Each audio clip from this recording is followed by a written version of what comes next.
You're mentioning somebody that was extremely controversial. A lot of people didn't like that gentleman that you're talking about. Whether you like him or didn't like him, things happen. But he knew nothing about it, and we can leave it at that. You don't have to embarrass our guest by asking a question like all the right steps of investigation, etc., in Saudi Arabia.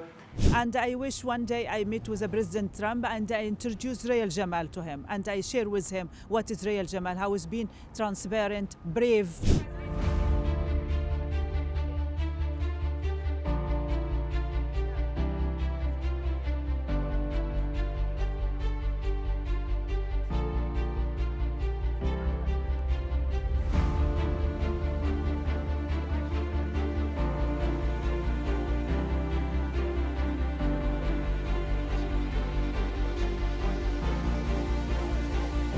US President Donald Trump has once again defended Saudi Crown Prince Mohammed bin Salman, saying he was not aware of the 2018 killing of journalist Jamal Khashoggi, a stance that contradicts the findings of US intelligence. Trump insisted the Crown Prince had nothing to do with Khashoggi's killing, calling the murdered journalist extremely controversial, and claiming many people didn't like him. Meanwhile, Crown Prince Mohammed bin Salman called the killing a huge mistake, saying Saudi Arabia had taken corrective steps. However, a 2021 US intelligence report concluded that the Crown Prince approved the operation to capture or kill Khashoggi, a conclusion Trump rejected once again. Mr. President, is it appropriate, Mr. President, for your family to be doing business in Saudi Arabia while you're president? Is that a conflict of interest? And Your Royal Highness, the U.S. intelligence concluded that you orchestrated the brutal murder of a journalist. 9/11 families are furious that you are here in the Oval Office. Why should Americans trust you? Who are you with? No, who are you with? I'm with ABC News, sir. You're with who? ABC News, sir. Fake news. ABC fake news. One of the But the worst. question is One of the legitimate, worst sir. in the business. But I'll answer your question. Thank you. I have nothing to do with the family business. I have left, and when I've devoted 100% of my energy. What my family does is fine. They do business all over.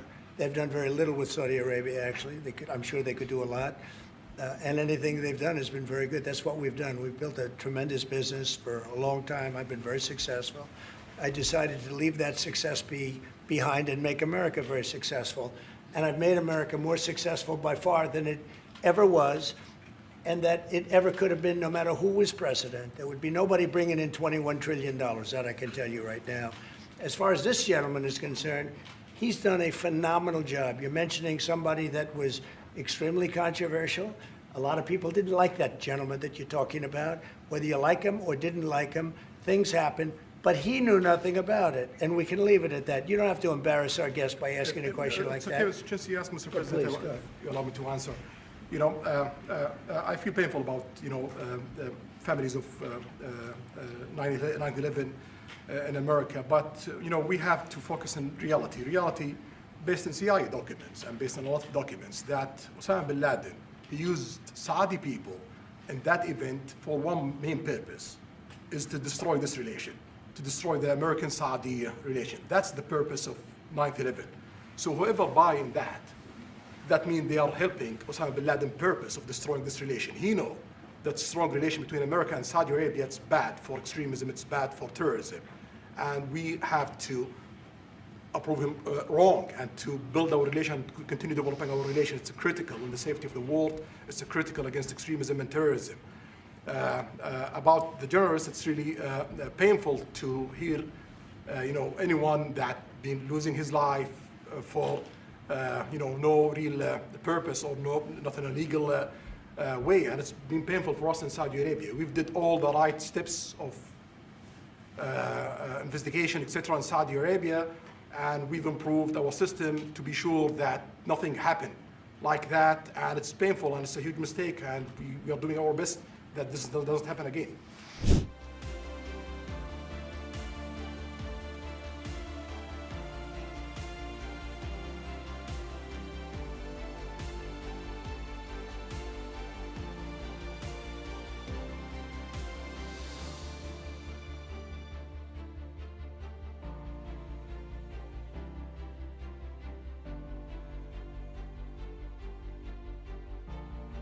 But Khashoggi's widow, Hanan Elatr Khashoggi, has sharply criticized Trump's comments.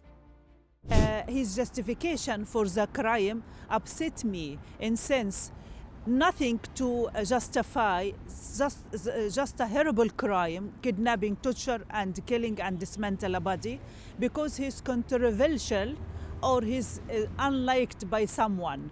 It doesn't give a reason to any criminal to take someone innocent person life away.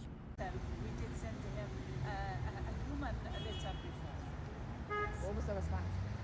I felt very bad because he described someone else, not Jamal.